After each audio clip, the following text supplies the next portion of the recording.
begin, I'd like to start with some accreditation. Thank you to all the new subscribers and viewers. This series has been way more popular than I anticipated being. That makes me really happy, to be honest. Second, I'd like to give a huge shout out to John Morrish, the author of the books that collected all these goofs and goofballs that I've been reading over the past couple of years. They've provided me a lot of entertainment, and if you'd like to support John, he runs a blog called Gone and Forgotten, link in the description, and please buy yourself a copy of the books. A new one came out, and in my opinion, is probably John's best work. His best jokes and digs are in this one, and he's pulled off finding some really good oddballs for the last installment, in my opinion. Lastly, I'd like to give a huge shout out to Zagroudans. I think that's right. His video reviewing 50 bargain bin sci-fi movies and other similar videos were major inspirations on this video. I highly recommend checking out his channel. He makes good videos exploring Ultraman and other similar stuff. He's super good, and I hope to reach his level of quality pretty soon. Alright, mushy stuff out of the way. Let's get to what you're here for. The finale. We have entered, for all intents and purposes, the modern age of 1975 through 2000 something. But shh. This is going to be a little more interesting this time around, as a couple of these characters I've actually read in modern reprints and stories. Some of them are even iconic in their own niche way. Unfortunately, we are stuck with a minor problem in that, once again, I have to fully see whether or not these deuces are being called regrettable. Yada yada, let's go! Angar the Screamer. Alright, picture this. You're a middle-aged writer in the 1970s, your deadline's coming up, and you need a good villain for the next couple issues. But what? What could be the next big thing? What's the most evil thing you can figure out? Hippies! Cool cover, even. It feels derivative of a later Spider-Man cover. Who let a blind man fly a fucking plane? For context, at this point in time, Daredevil wasn't selling too well, so they temporarily hitched Black Widow to the title. This was common practice at the time. You could see it with the wildly unsuccessful Atom and Hawkman, and the wildly successful Power Man and Iron Fist. Silver Age Daredevil gets a lot of flack, but personally I quite like it. People bring the lame villains up as a negative, but I think the series works so well due to these poor villains rather in spite of that. That's one of the earliest examples of a hero doing his daring do's less because it's the right thing to do, and more because he's addicted to the thrill. Provides good melodrama. Back to the plot, my bad. Personally, I would have just not pressed that button. These punks must be so confused trying to figure what he's yelling about. Daredevil with the understatement of the year. Sometimes I miss when Daredevil used to crack jokes instead of brood, but then I read panels like this and change my mind. Poor Matt, he's out of touch with the world. One of these days a writer is going to make an interviewer not ask this dumbass question. Writers seem to have a lot of disdain for that story arc, but I liked it.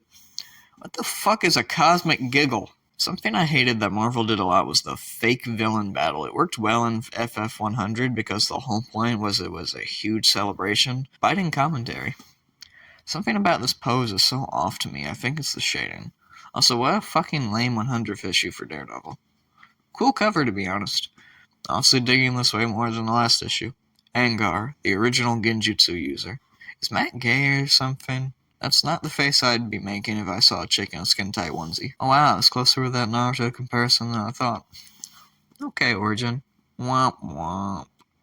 Anger, you're too lame to be cracking blind jokes. He gets away only adding more drama to an underrated relationship. Next memorable appearance was getting killed in the first arcs of Iron Fist. All in all, 5 out of 10. Badman. Oh yeah, another Harvey comic, after the first ones were so easy to find. I have changed my mind about that read multiple appearances thing. I think one's enough for this fellow. In fact, I think just looking at the cover is enough, as, yet again, it's fucking difficult to find anyone that uploads scans of these, and no way am I paying for Richie Rich as a man in his 20s. Exists, probably out of 10. Black Talon. Awful lot of Marvel characters this go around, I can see why. Fantastic Olin art establishes a great atmosphere. Oh, she gotta have that premium cooch for this shit. Brother Voodoo is a pretty cool dude. I'll get to him in the next series. I get the code was still around and they weren't allowed to be outright scary sometimes, but come the fuck on. It's a JoJo reference!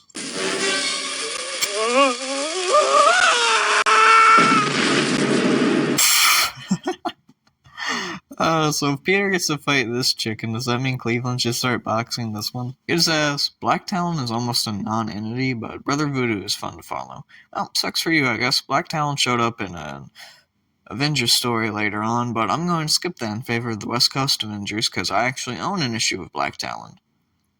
Magic and science, how interesting. Poor Hank doesn't realize he's in a superhero comic. This has nothing to do with the Black Talon, it's just an interesting thing I wanted to show from the issue. Considering this is one of your first appearances in the years, I think he'll get along fine. In 2012, he gets shot to death by the Punisher, and I think that's a fitting end. 3 out of 10. Captain Law. Continuity Comics is one of those indie comic companies that emerged from the 80s indie boom. Fortunately, unlike some of its contemporaries, I know absolutely nothing about these dudes other than Neil Adams did work for them, so this ought to be fun. I want to call it a cool cover, but there's so many logos and titles it's overwhelming my eye and sending my dormant autism into overload. I'm 1 page in and there's a typo. It's like Great Value Judge Dredd. It looks like he's dislocating his jaw to do this facial expression. What the hell kind of white middle-class drug traffickers, oh wait, I'm sorry, trafficers, have a fucking cannon? Oh no, what's with not Batman over there? Such ingenious writing, is it any wonder continuity comics went bankrupt? Captain Law has the power to dislocate his jaw at will, apparently.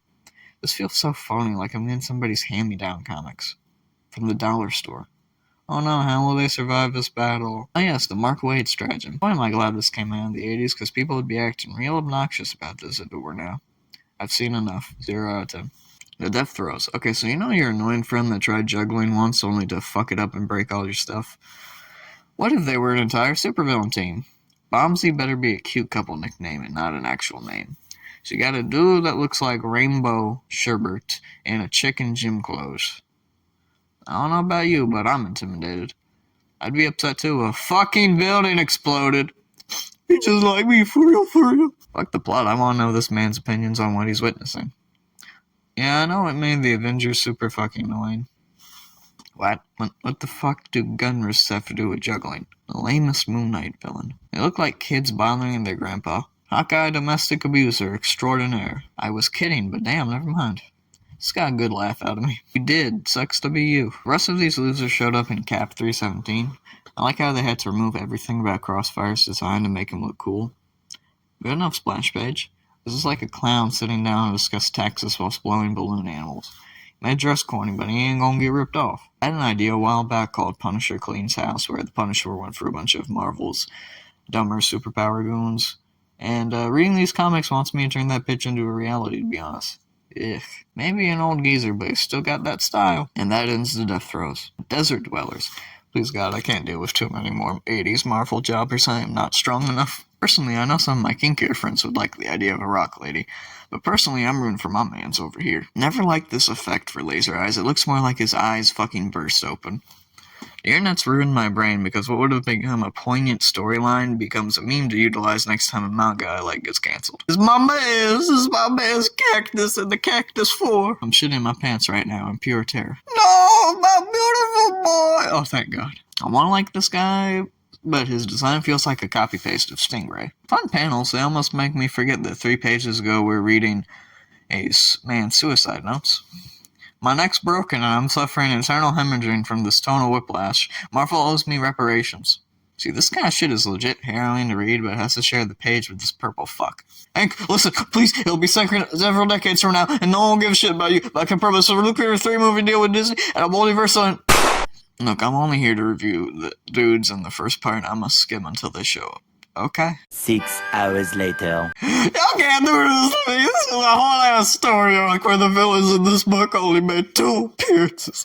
And one arc that was time travel, ghost rape, Moon Knight, and about 5 different villains at a given moment. This was this man's first appearance in ages. I hope they kill you all for putting me through this. I'm giving this arc a lot of shit, but honestly, it's fun and has good character beats for almost everybody. Why'd they cook Hawkeye? This shit ain't right. Moon Knight's just confused, man. Why'd they pull him into this? This reminds me of those Teen Titans episodes where they just come up with a shit ton of goons and that was the equivalent to high stakes. Okay. Schizophrenia as a superpower. Alrighty. Well, come on, that's just a vibrator.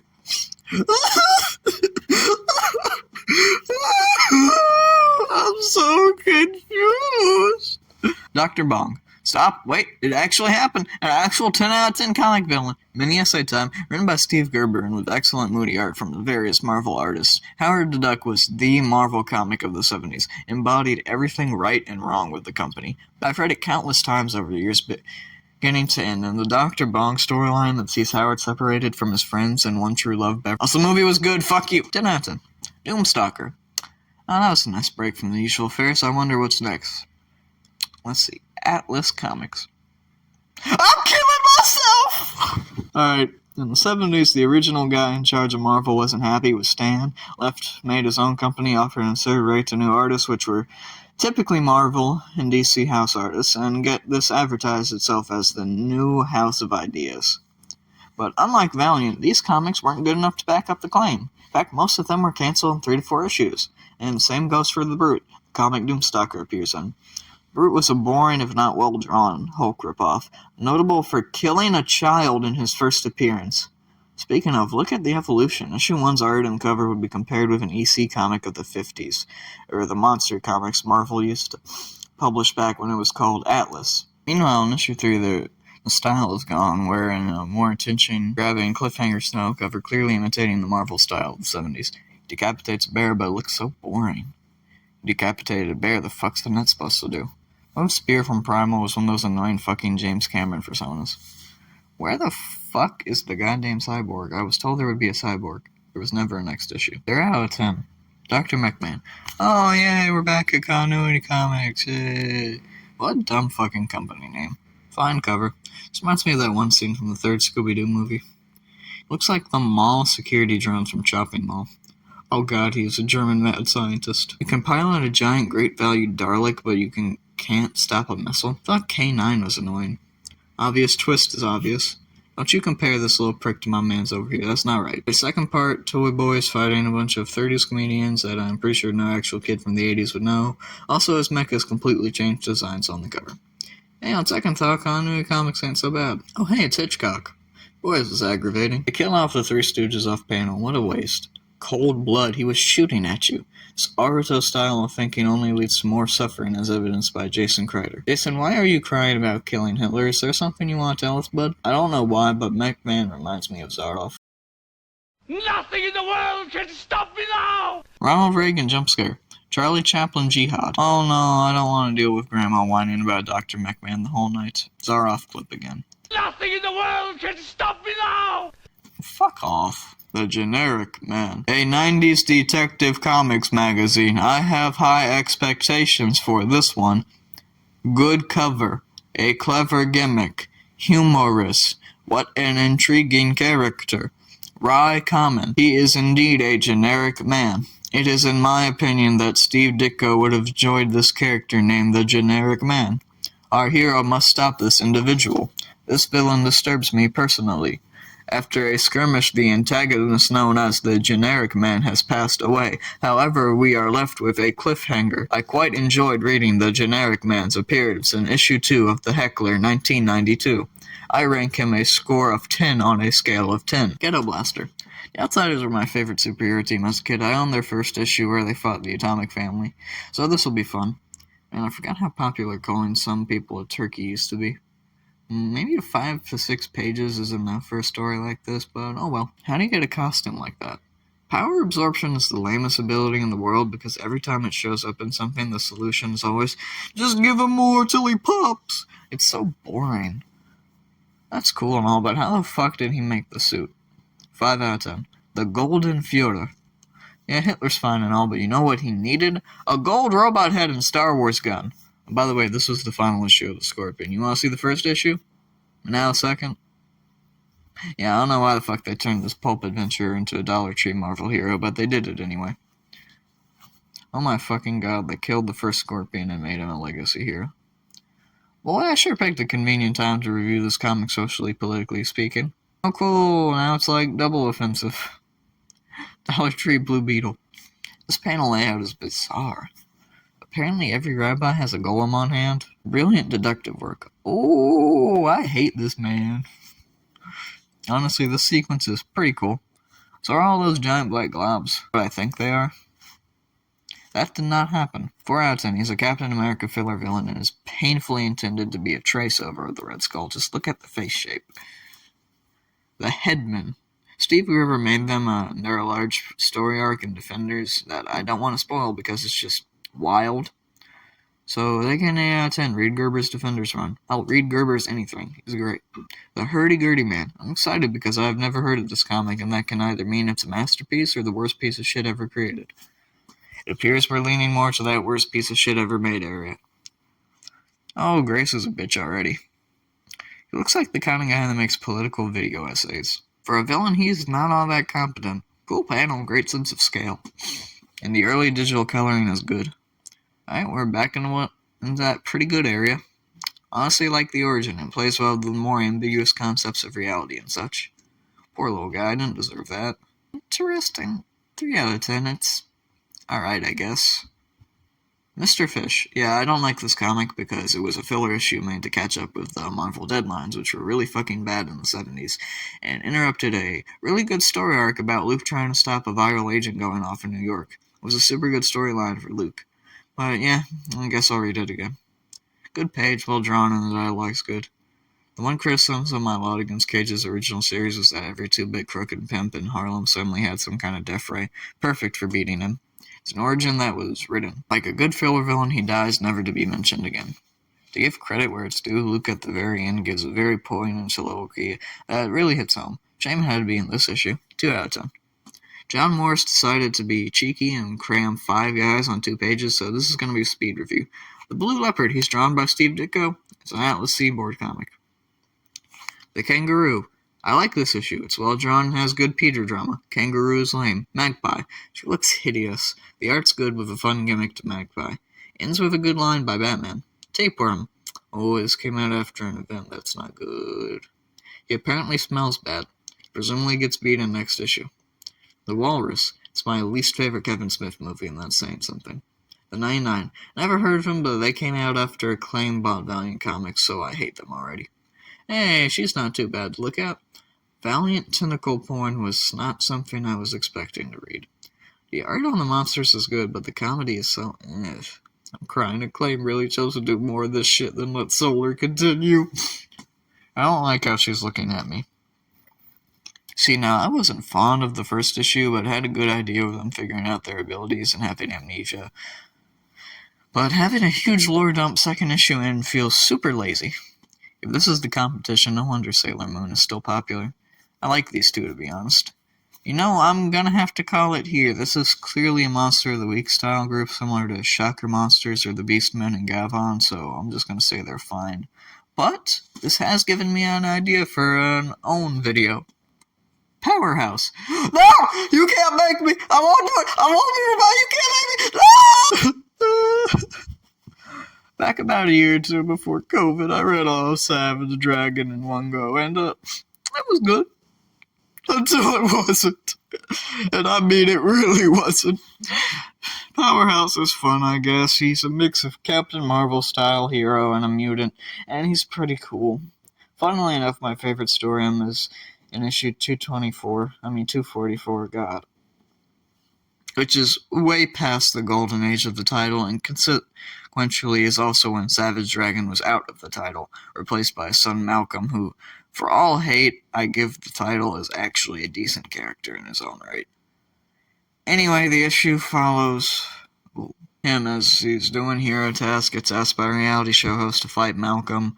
This is good because Malcolm needs an excuse to let some steam out because one of the worst romances ever written by another human being is in this comic too, so yeah.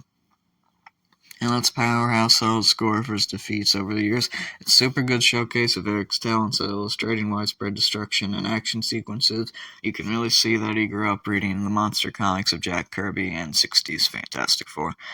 It's super good, and if I keep reading this, I'm just going to get depressed. 6 out of 10. The Badger. I like Mike Barron. His Nexus run is fantastic, and it's where I first read anything with the Badger, so this will be fun. The Badger may act a little crazy, and that's because he is. Badger's words of wisdom. Oh, foreshadowing. Reminds me of my job. The best way to fight against roaches is man's best friend. Rats! This comic rocks. I love it. There he is, ladies and gentlemen. He looks like a dropped baby. Congrats to Mike Barron. He's the only one here that actually makes me want to read the continuation of a storyline. This cover rocks. The drool makes him so much creepier. I'm taking this as a dig at Moon Knight because the origins are pretty much the same. A true hero to all. So far, this last arc of the Worst Villain series has led me to 2 new good ideas for this channel. So yeah, this is good, I like this. My god, the stakes have never been higher. He's a good comic character here, even if he goes out in a way that reminds me of Scary Movie. 8 out of 10. Good job, Mike. Smokescreen. Marvel did a bunch of PSA comics in the 80s. Some were okay, as Daredevil one has good art, and others have Spider-Man getting molested. This is a weird team-up because Power Man wasn't that popular with young kids, I don't think, and the X-Men weren't at the height of their fame either. So unless the idea was to make Spidey an honorary brother, I have no idea what they were playing at. Yeah, this is one of those young reader books. Is Luke getting paid to cheer or something? And Peter looks super lanky here. Everyone knows the worst thing a middle-aged billionaire wants to do with the youth is get them smoking, right? Peter, he's Luke Cage, not R. Kelly. Apocalypse is probably destroying eastern Ohio right now, but Storm's gotta make sure kids don't smoke. Storm, no, how could this happen? Oh no. My god, Captain Law, I apologize, as right now I've seen way worse costumes. He goes out like a bitch. Remember what I said about Punisher cleans house? 2 out of 10. Snowflame. He's the villain addicted to their cocaine and gets their powers from cocaine, and everyone and their mother has done a video on him. It's too easy. Starfire. No, not that one. The main plot is about getting roofied. 2 out of 10. Swarm. Oh boy, oh boy, oh boy, oh boy, I get to talk about another Marvel character. Swarm ain't too bad, you see, he's a Nazi made out of bees. I don't really care about his initial story, though, because I want to talk about his showing in Spider-Man, because the covers are cooler. Great opening panel, I love the angle. It's a good set piece with Spidey on top of the car, reminds me of those annoying QTs in the PS4 game. Recap. I like how the champions were a sort of Marvel in-joke. Oh, I can only see good things emerging from this. Showdown to rock the world. Or at least a beehive. Might as well get the obvious joke out of the way. What is it? What is it? What is it? Oh, no, not the bees! Not the bees! Ah! Oh, my eyes! My eyes! Ah! Ah! And the award for clunkiest villain line goes to... I don't know, Peter, it's better than living to what they're doing with you now. I dig this page. I guess Spidey's fine with killing after all. Fritz is fun, he keeps returning by sheer nature of being fun. I'd let him stay alive in that non-existent Punisher story I keep thinking of. Turner D. Century. I don't want to read Spider-Woman. Everything involving her lore is almost as confusing as Donna Troy. The cover's good, cause booba. What is it with Spider characters getting in on protests? I don't want to know. I don't think this is an appropriate idea. Damn, Mr. Cromwell is kind of an asshole. He arrives on the scene. I know a lot of Twitter users that agree with you. Good for her. This paneling is so off. You'd think she twisted the umbrella out of his hand, but no, she just lets it go, I guess, and floats somewhere off. Damn, Spider-Woman, you suck. Oh, lordy, he a gilf hunter! Alright, we're at the secret base. Try Twitter shitting and combing their pants right now. Of course Geezer's responsible for this shit. Heroin ain't that heroic considering everything. He existed and died on his own terms. 4 out of 10. Uzi the Clown. Bloodshot was awesome. John Wick tactical gunplay before Wick was walking around. Solid cover. Love the heavy use of shadow.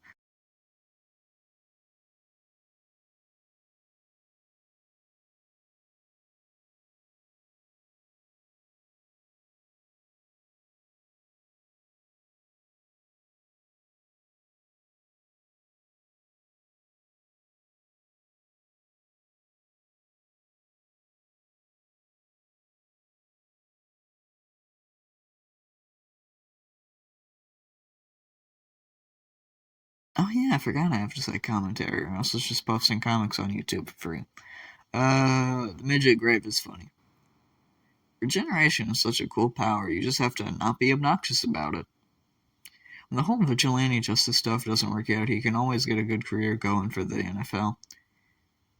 He's a clown, and he's sure making me laugh. I'm crying right now. The second we lost Valiant, it was truly over for Western comic books. It's a good thing he came back. This cover fucking rocks, man.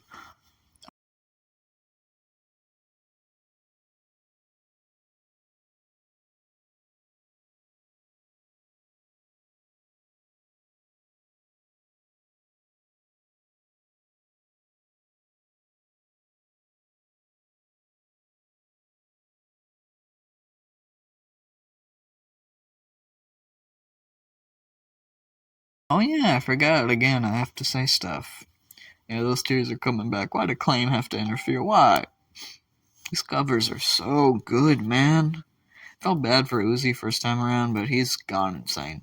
Super good gag. And he's dead. I liked him, 6 out of 10. Just like that, it's over. I have reviewed nearly every single villain in the Legion of Regrettable Supervillains, barring one I forgot to read and Harvey ones because I couldn't find them. Speaking about this part alone, it wasn't too bad. There were some real bad ones from Marvel, and everything out this turned out was garbage, but a majority of these were fun, one-off recurring villains or foes that fit rather well for their series. On top of that, I got to read Valiant comics at the end, so all's good.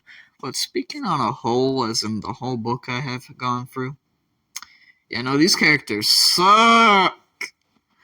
They were either given too little focus to be good, or just fucking bizarre in their methodology. And that's just the Silver Age and Golden Age goon. The Modern Age feels like they're all just filler goons till a writer comes up with the next actual story arc.